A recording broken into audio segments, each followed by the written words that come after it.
With a Planet Fitness Black Card, you don't just get a great workout, you get a great perk out because your membership is packed with perks. Join for just $1 down and $24.99 a month. Join the judgment-free zone today. Deal ends Thursday, August 10th. See Home Club for details. This is a conspiracy. That's what this is. Just begging to course its way through your veins. Let's just for a moment speculate, shall we? You're into comic books, aren't you? I'm a nerd. But you do like comic books. Comic books aren't just for sad nerds anymore. Objection, calls for speculation, move to strike. This is a bad idea. This is a bad idea. You think we need one more? You think we need one more? All right, we'll get one more.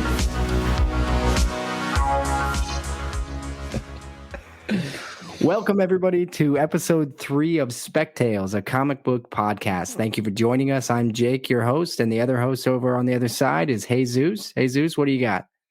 What's going on, man? How are you doing today? Not so bad. Thanks for jumping back on. And thanks for everybody for listening. We really appreciate everybody out there who's taking the time to listen to our little comic book podcast.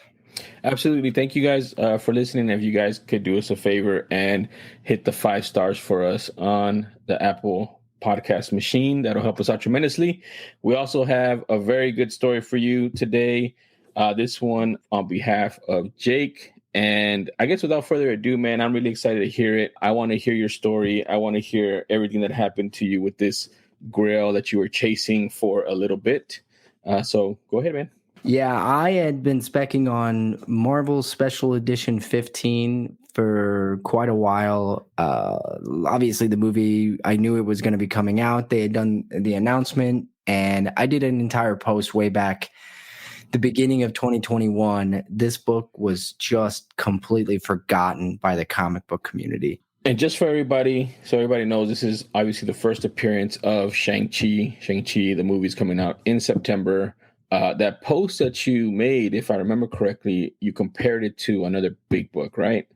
Yeah. So I did on my Instagram account, which is @OmegaRed, I did a comparison between Special Marvel Edition 15 and Tomb of Dracula 10, which is the first appearance of Blade. I compared the two characters, showing that Shang-Chi would be able to rise to the level of prices that Tomb of Dracula 10 was at. You've got two different characters, both of which are getting their own film franchise in the MCU. So you've got Shang-Chi and you've got Blade. The difference is Blade has already had a trilogy. He's got a built-in audience. Wesley Snipes, everybody I'm assuming already knows the movies. If you haven't, go watch them.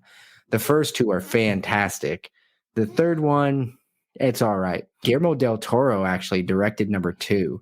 Which is just mind-blowing. And wasn't Ryan Reynolds in number 3, I think? Yeah, young Ryan Reynolds was Hannibal King. Oh, okay. There he goes. So Blade had a built-in audience, but comic book collecting was not what it was then, what it is now. In fact, when Blade 1 first came out, I did not know it was a comic book character. And I certainly didn't know it was a Marvel comic book character because at the time, my knowledge of Marvel was X-Men, Spider-Man, superheroes, right? Spandex. Yeah. Blade does not wear spandex. Leather, yes, not spandex. It's a different form of fetish. Yeah. Some might say that they're one and the same, but but what happens behind closed doors, man? I mean, that's a different. I'm not podcast. asking you any more questions about that. We're moving on. I compared Special Marvel Edition 15 to Blade 10, and I said, so at the time, this was, like I said, February or so. An 8.5, which is the most common universal grade, according to the CGC census, was selling for $657. That same 8.5, which is the most common universal grade on the CGC census for Tomb of Dracula 10, at that time was selling for $1,749. Or that was the most recent sale. So you're talking over $1,000 difference in two characters that are going to be anchoring their own franchises within the MCU. Both characters are going to be huge. And real quick, man, and that's back in, you said February, right? Mm-hmm. the jumps from then till now, and we can say that the Shang-Chi at that time was a warm blanket book before we even knew what a warm blanket book was, or coined the term, the copyrighted term now, warm blanket. In February compared to now, it's also jumped tremendously because the market has changed dramatically for the positive. Everything has gone up, especially if they're tied to the MCU and anything. If there's any spec at all, the book has exploded. Yeah, absolutely. So at that time, you were already ahead of the game on it, and I want to thank you because I took your advice before on this post, and I bought the first one at that time, the first special Marvel edition that I have. I bought around that time, and then I waited a little bit longer before I bought the second one, which was a little bit in better condition, around, I want to say, 2 months later, but still with the knowledge that I gained from your post. So I definitely want to thank you for that. Yeah, you're very welcome. And I am very proud of the post. I want everybody to go look at it and go like it, because I don't mind saying I felt really smart when I wrote it. Hey, but man, seriously, I do think that there's a lot of room still to grow when the masses get a hold of Shang-Chi, who is a fantastic character, by the way. And I think he's going to be an MCU favorite. This is not a one and done movie. This is going to be multiple movie franchise. And just to follow up what we were talking about, the most recent CGC sale of the most recent 8.5 CGC sale, according to Go Collect, July 26th for $1,100. So the price has gone up, but it has not blown up. It still hasn't reached Tomb of Dracula February levels, right? Exactly. So exactly. And so that tells me that there's still room to grow there, right? And on top of that, I definitely want to talk about, real quick before we continue with your story, the actual actor who's playing Shang-Chi, with Simu Liu, I think his name is. He's a great actor, man. I know he's not well known, but I watched Kim's Convenience on Netflix, which is another show that he was on. And he was like a secondary character, but he played a really good part. He was really funny. He had really good comedic timing. So I definitely think that will also lend itself to attaching the character to people, because they're going to picture him, and he's a good actor. So he's going to be able to kind of convey the comic book character in the big screen. People are going to like him more. Definitely the type of character that I compare to Captain America. He's a character that you just feel like you want to rally around. And I believe Shang-Chi is in that court where Blade is more of a lone wolf. Real quick, man, you made that post in February, but you didn't get that book in February, right? No. I'd gotten that book January. I'm sorry. So we're talking two different books here. So I initially spec'd on this book early, and I wanted to get a really high grade. So I got myself a 9.4 white page copy. It was right at the high end of my price threshold for what I wanted to pay at that time. And so I got that book. You got it raw or you got it graded? I got it graded because I wanted that assurance. I didn't want to screw around. Okay. Okay. And that'll come back later. So to continue with the story, I ended up falling in love with my 9.4 white pages. I bought that book thinking, hey, I'm going to flip this when the trailer comes out and I'm going to make a ton of money. And you know what? I probably could have. I know I could have flipped it and made plenty of money when the trailer popped in June, right? Yeah. Instead, I fell in love with the book and said, nope, I got to keep this one. But to make my conscience feel better, I bought a second copy to sell. to make it up, basically, to make up that money that you had invested, that you were going to get a big return on, to flip more books. You're like, if I'm going to keep this book, I feel confident in this character. There's still room to grow. Let me go out and get another copy so that I can pay for my copy that I bought. Yeah, I guess that's a one way to look at it. It's kind of like I wanted my spec to work for me. I knew I had good spec. I had great spec. But I just didn't. I didn't capitalize off it because I wanted to keep the book. That's the collector in me, right? Mm-hmm. Never a good businessman. So I can't get high off your own supply, man. That's the thing. Well, I failed. So I found one. I found a copy, a raw copy of the book, super clean. I thought it was well priced. Found it on Instagram. Okay, I was gonna ask, where did you find it at, man? So I reached out to the seller, who is somebody that I knew. I had been following this person. They had been following me. We had communicated a little bit. I didn't even know this person sold many books. I thought they were primarily a collector. Once I saw them post this book and that it was for sale, I reached out. And I was talking to you at the time. I sent you photos. We both agreed this looked like a really clean, nice copy of the book. Yeah, I mean, it was a high near mint copy. Yeah, it was a high quality book for sure. Based on the photos I received, I thought that it could top out. I think it could get like a 9.2 is where I was at with it. Based on that, based on the photos, I made an offer on the book. That offer was initially declined. Not initially, that offer was flat out declined. And I really wanted the book. But the seller was firm on the price. And the Instagram individual selling the book was not the owner of said book.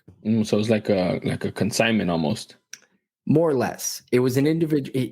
This guy knew somebody local that wanted to sell his books, but did not have an avenue to sell. Did not have Instagram, did not have the platform. Okay. So the seller in this case, or the Instagram account that I was talking to, wasn't the owner. So it was a constant. I would send a message. He would say, I got to reach out to the guy. I'll let you know. Be like 24, 48 hours later, I'd get a message back. He said this. He won't budge on his price. I think a week or so went by, maybe longer. I can't remember anymore. It's been a few months. However, I came up to where their price was. And the price was reasonable as long as the grade hit what I thought it was going to hit. So I get the book. It comes in the mail. It's well packaged. Everything's perfect. I look at it, still think it's a 9.2. And the only thing I thought was holding it back was a slight, teeny, tiny nick on the book, on the cover, the front cover.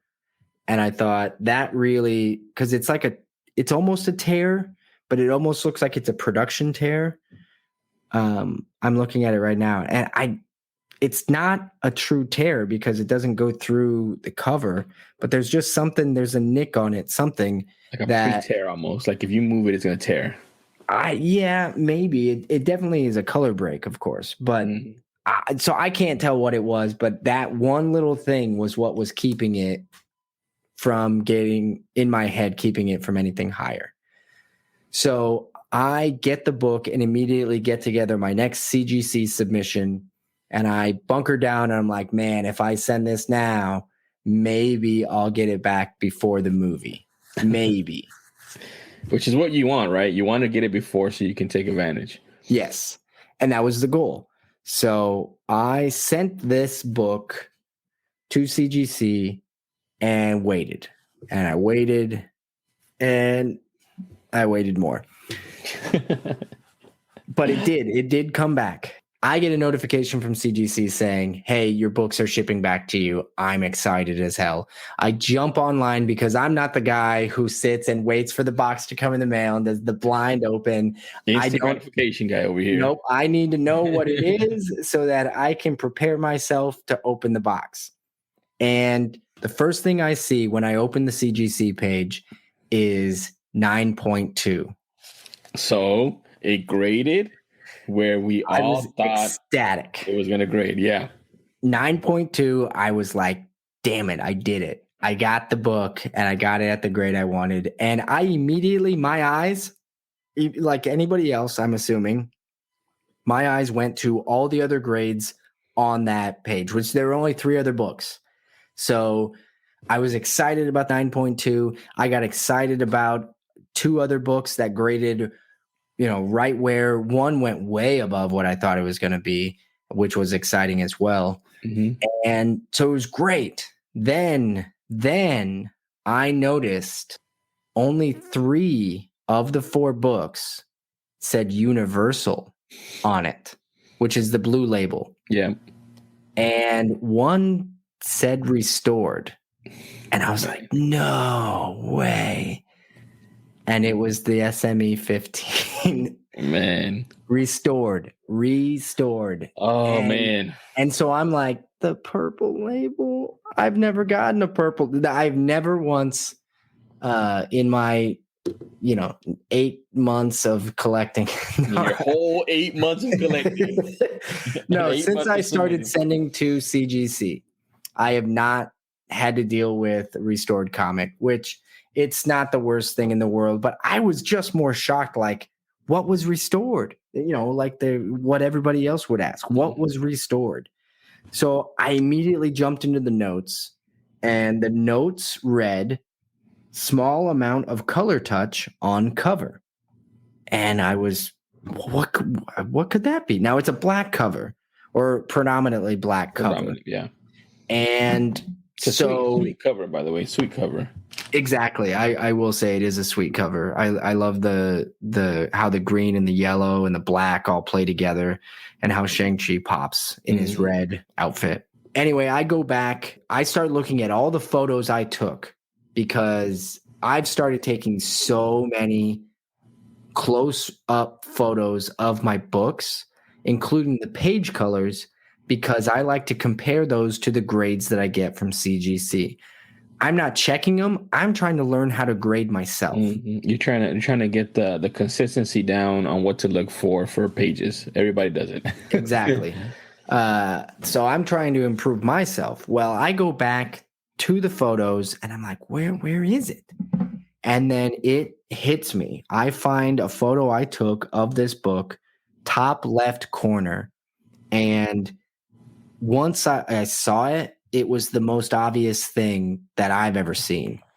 It looks like somebody took a Sharpie marker and just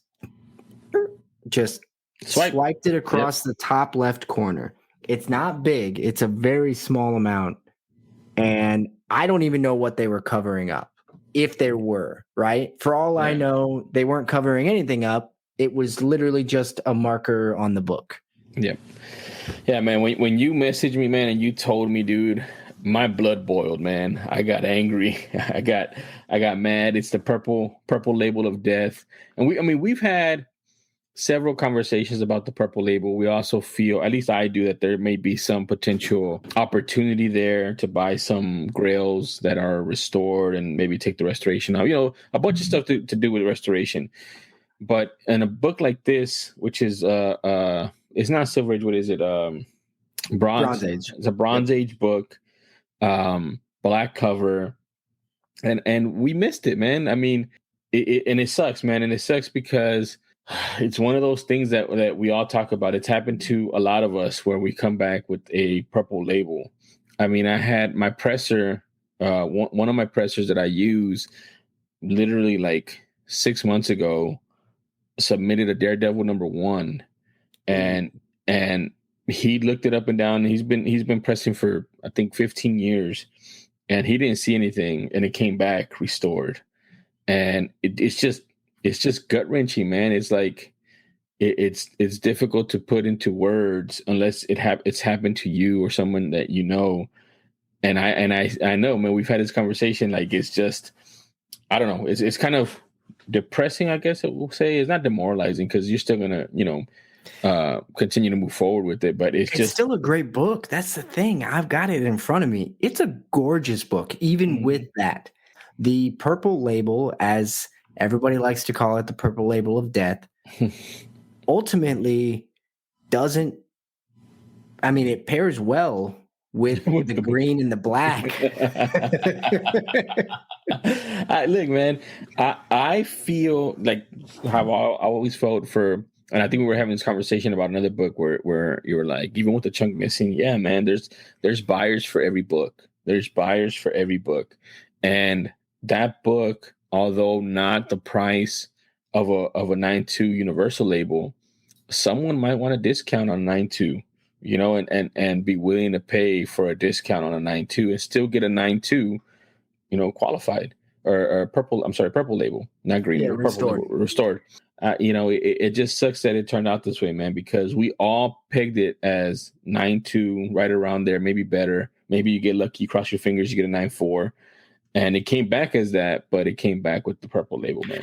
Well, it makes me feel good that I actually pegged it as a 9.2, right? Like. Mm-hmm. And that said, I wasn't upset. I mean, I was disappointed. There's no way to go around that. I was like, oh my God. But I wasn't mad. So I did immediately reach out to the seller or the individual that sold me the book and let him know what happened. And he felt terrible. He had no idea. The same as, I looked at it, like you said, multiple people looked at this book and nobody saw it. I don't blame the seller. I honestly believe this individual had no idea. They were just selling the books that this other individual wanted them to sell. I don't know that individual knew. Yeah. And yeah. I tend to think the best of people. Somewhere along the line, this book got passed off and probably negatively, right? Somebody knew at some point. But I'm not going to put that blame on the person who sold me the book. He came back genuinely sorry. There's not a whole lot to be done about it. And ultimately, all I can do is move forward. That said, I still get the 9.2. I still graded it correctly. I just missed the Sharpie or whatever it was. Yeah, and you know, I know you said you weren't upset, but I was upset for you. I had my pitchfork ready. I was like, that's right. You were ready to go after him. I was like, let's go, man. And you know, it's tough, man. I just, you know, the community is a great community, man. I'm not gonna lie to you. I'm not gonna say it is a good community. It's a great community. There are some bad apples, just like in every community. I don't think this seller is a bad apple. I really don't. This was a very great learning opportunity. I am going to be I'm going to scrutinize books a little bit more. This is something I know to look for or know how to identify. Well, I didn't know how to identify this type of thing prior to this. Well, you know, and this one is an easy one. Like, this one's an easy one. We all missed it, but it's an easy when you look back, hindsight 2020. What I will say, and I'll say to you, Jake, and whoever's listening, invest in a black light flashlight, because that will show more harder to spot with the naked eye, and that's what they use at the grading services, is a black light or something similar to that, and that'll kind of pop out some of these color touch on there. You can tell when it doesn't kind of, you know, blend in under the black light. I just wish there was some way that you can, you know, have somebody do all that for you and not have to worry about restoration. But I'm just gonna leave it at that right now, because I don't want to toot my own horn at all. So I'll let other people toot their own horn. And maybe that's what I should be doing. This is why buying raw, you know, especially older books and high value books. Because the thing is when I bought this book, it wasn't cheap. Yeah, you know, that's the thing too. Like, you know, I'm messing around, man. Guaranteed Comics, we do that, and you know, we use services that check for that stuff. But that book would not have been on my website, man. That book was over our sweet spot. Our threshold. So yeah, man, but that's the chance you take.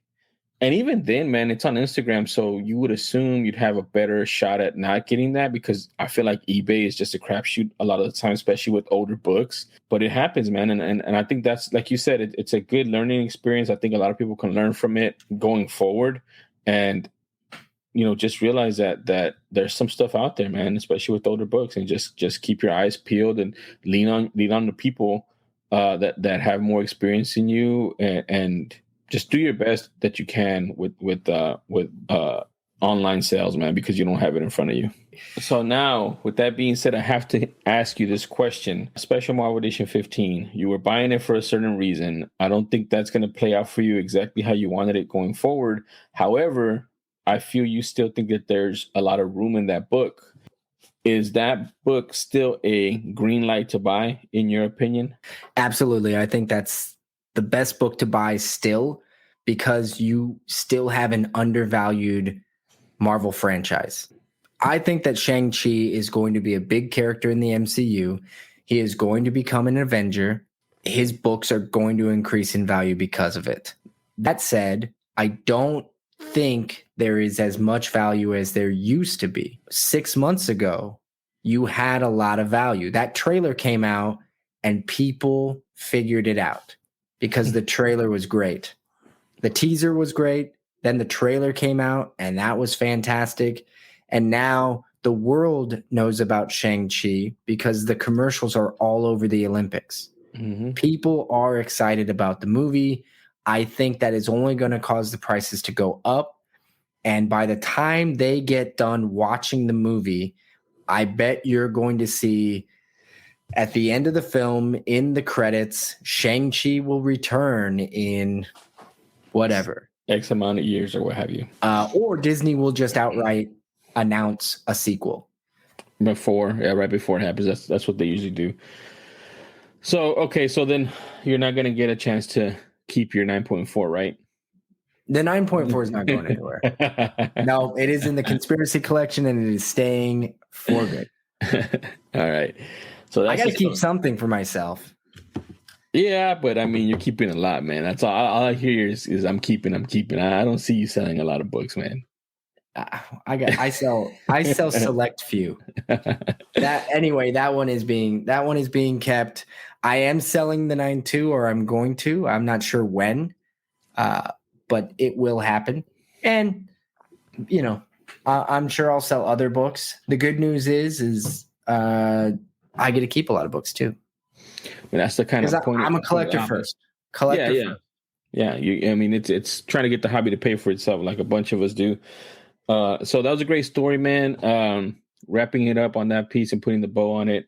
You're selling the 9.2, keeping the 9.4. Still see a lot of value in SME 15, not as much as it was 6 months ago, but people can still get in on it now and still make some money if they want to flip it or buy it at the lowest it's going to be, because it's going to keep going up if you like that character.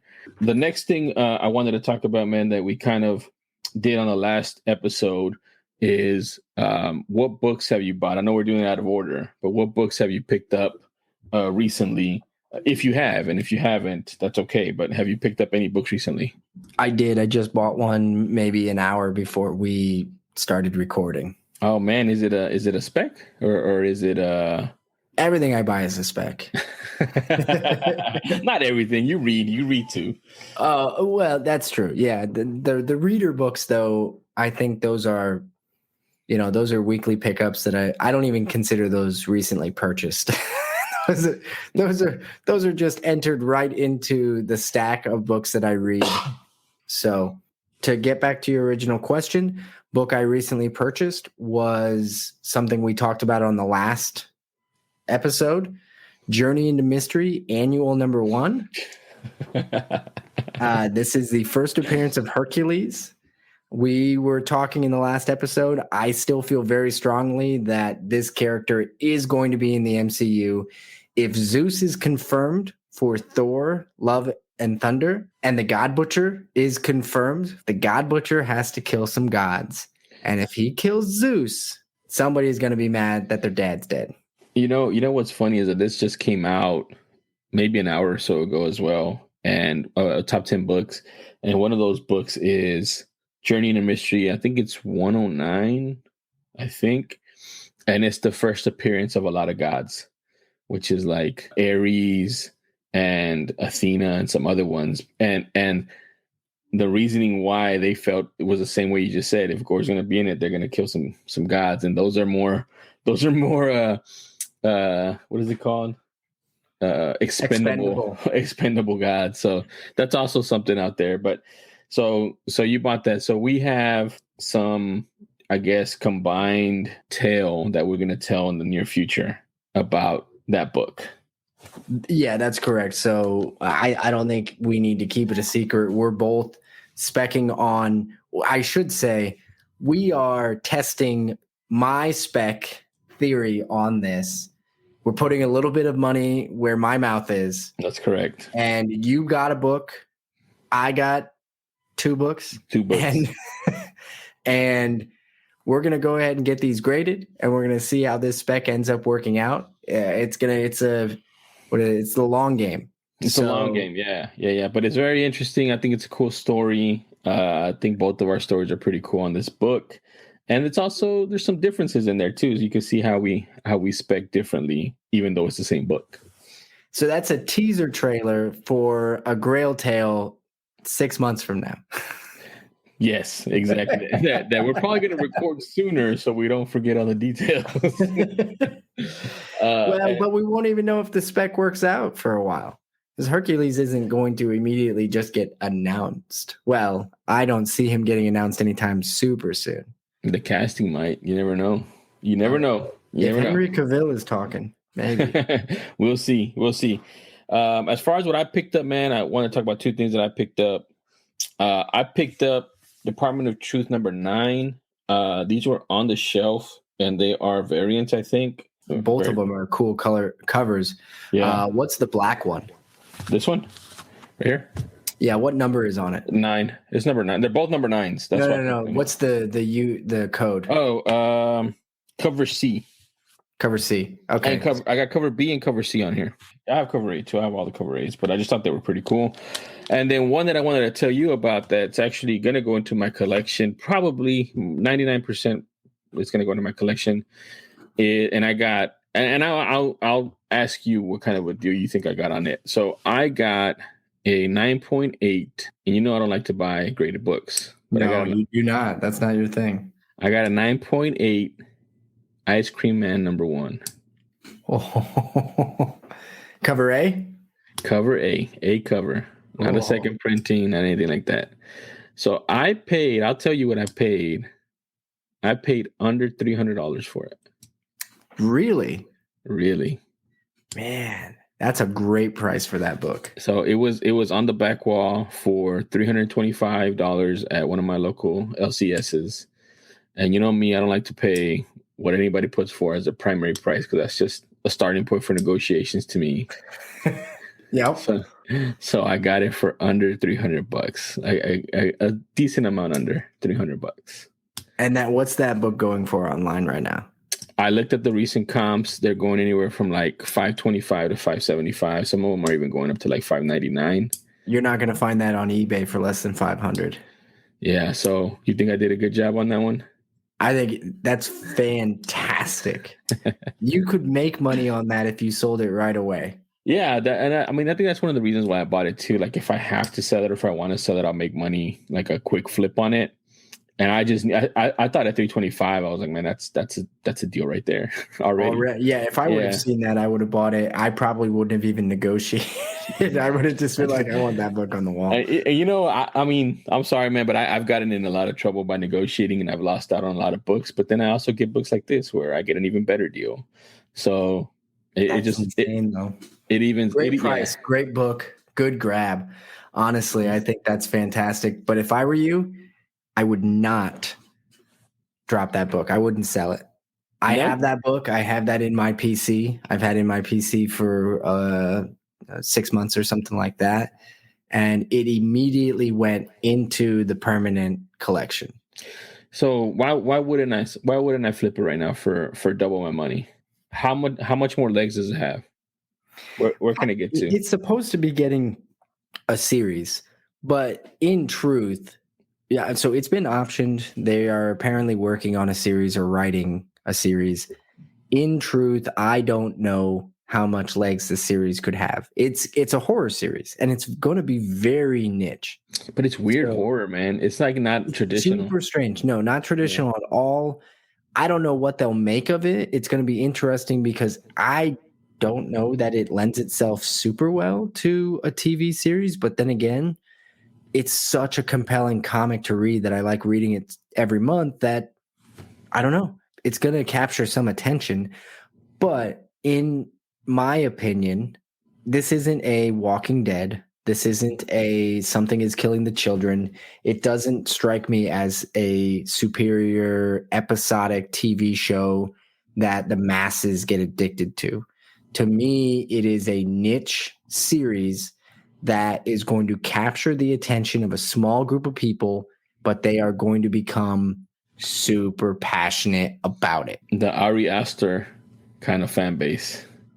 Potentially, but even he has a pretty wide fan base. Yeah, I think, but it's weird horror. His horror is weird horror. That's it is weird. But I think Ice Cream Man is super niche. That said, because you got the book at such a good price, I feel like you have more luxury to put it in the PC and not worry about it. To eat that cost and say, I got it for such a good deal. I can put it in the PC and not feel bad that I took that money away from other books. Yeah, I mean, I don't know. I haven't made up my mind on what I'm going to do with it. I just know it was a good. As soon as I saw it, I'm telling you, I just knew it was a good deal because I have been looking at it, and we talked about Ice Cream Man too. Yeah, I can't believe you didn't tell me right when you saw it. Well, it's because okay. So here's how it happened. So my brother goes to an LCS that's not a local LCS. He has his box there. I have my box somewhere else. And sometimes they have good deals on the back wall. And he also does consignment. So he took a picture of it and he sent it to me. And when I saw it, I said, buy it. And he's like, am I buying it for you? Or am I buying it for me? I go, do you even want it? He's like, no. I go, buy it. I said, buy it for me then. And so he's like, oh man, well, I already left. I go, why are you sending me the picture when you already left? He goes, don't worry, I'll call him and he'll put it in the box. So I said, okay, but before you do, tell him this price. And so he's like, I'm not going to do that. I was like, all right, well, I'll call him. So I called the guy up. The guy he's super small, man. I'm going to show you pictures of the store. I think it's such a cool store. It has so much character. He bought it from the previous owner. He's only been doing it for 2 years. I called the guy. I know him. I talked to him. Hey, man, my brother told me this is my brother. He just left. He's like, yeah, I'm looking for that book. I was like, that's a bit more than I want to pay. He's like, well, make an offer, man. And so I made him an offer and he said, okay, we'll do that. And so it wasn't a super low offer. No, but it was already priced super low, which is incredible. Yeah. So, but if it's not moving, the other thing, those books can price whatever they want on eBay. It doesn't mean that the book is moving for that price. And this guy does not like eBay. Just so you know, this guy does not like eBay. So I also think it's one of those things where he knows his clientele, and he's like, all right, well, I'm gonna get this money out. He picks up some collections as well. So I said, okay, well, I'll pay for it. So I paid for it, and I said, just put it in my brother's box. And so he put it in his box. So I have yet to pick it up. Okay, that's why I told you it's not in my hands yet. But I can just go drive tomorrow and pick it up, and then I'll have it. Nice. All right, so let's wrap this thing up. Let's go ahead and before we go, each of us throw out a book you're specking on, something that you're looking at, something that's crazy, something that other people might not be looking at, whatever you want. Spec on a book. All right. Well, there's a book that I haven't been specking on. I have it in my collection, but I'll probably be selling it now. They just cast what looks like a villain or a love interest for the next Black Panther movie. The name is Namora, and she comes out her first appearance in Submariner number 33, which came out in January of 1971. So I compare her to an Agatha Harkness, who's also an antagonist, potential antagonist, and I believe it's also going to be a potential love interest for somebody in the MCU in that movie. And they were within 1 year of each other. The books came out. So you've got a good comp. Agatha came out a year earlier, 70? Yes, in 1970. And you think that she's an antagonist? Yeah. I would think she's an antagonist. Again, it could be one of those things with Namor, how he's going to be cast as an antagonist initially, and then probably makes a switch. But she's also come out before, man. She's from the Golden Age. Her first official appearance is Marvel Mystery Comics number 82, and she teamed up with the Submariner. It's like when they say first Silver Age appearance. This isn't Silver Age. This is Bronze Age, but it's her first appearance since the Golden Age. So I think that's why it's going to be a big book, because the other books are way out of hand to collect right now, as far as price goes. Yeah, no, nice. I get that. Okay, great. All right, well, so I've got mine. Maybe I just need to ask you questions about it. So it's a book I've literally had in my watch list for months now on eBay and anywhere else that I have lists. Adventure into Fear number 10. Okay. So this is the first solo story featuring Man-Thing. So I've talked to you about Man-Thing. I think we even mentioned Man-Thing on a previous episode. But essentially, I think that Man-Thing is going to end up somewhere in the MCU. They've been doing too much with this character in the modern books. It feels like Marvel is sort of testing the waters to see how modern audiences, even just modern readers, are reacting to the character. And I think that is a prelude to them introducing the character into the MCU. We've got Blade, we've got vampires, we've got other characters coming in. Why not have a giant Man-Thing as well? The reason I've yet to pull the trigger is I'm still unsure of which book really to buy. So Man-Thing's first appearance ever is in Savage Tales magazine number 1. My problem with this is it's a magazine. It is the first appearance. I completely get that. It even has a pretty sweet cover. But they're not very common, and they're extremely pricey. And I don't know if this is the book that everybody is going to run to, if they run to Man-Thing at all. I don't know that they will. I don't think that the comic community is going to run to it, just because we're more comic collectors. We've had this conversation a couple times with a couple different people as well. I think it's a sweet cover.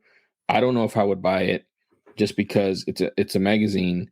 You know, one of the things too that I'm reading here, the Nexus events in Loki are something that is a concept of a train station in the multiverse that is guarded by Man-Thing. So yes, the Nexus of Realities is kind of a hot book right now. That is Adventure into Fear number 11. But the thing is, what's the comic book that is going to get everybody all excited? Because if it's the Nexus of all realities, then maybe you're looking at Adventure into Fear number 11. If it's Man-Thing specifically, his first solo story is Adventure into Fear number 10. However, that's not his second appearance. He had multiple appearances prior to that. He had a second appearance, and the origin of Man-Thing was told in Astonishing Tales number 12.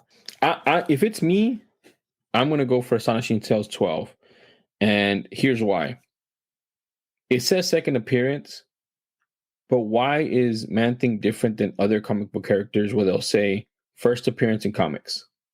First appearance in comics. Because that's what that is. It's not a second appearance. It's the first appearance in comics. And you're also getting the origin of Man-Thing in that book. So for me as a collector, if I'm collecting this, that's what I'm going after. Then I'm going after Adventure into Fear number 10, which is a first solo story, which everyone loves the first solo story. That would be my second one to go into. And then I would probably go into 11, which is the Nexus thing, but that's more spec.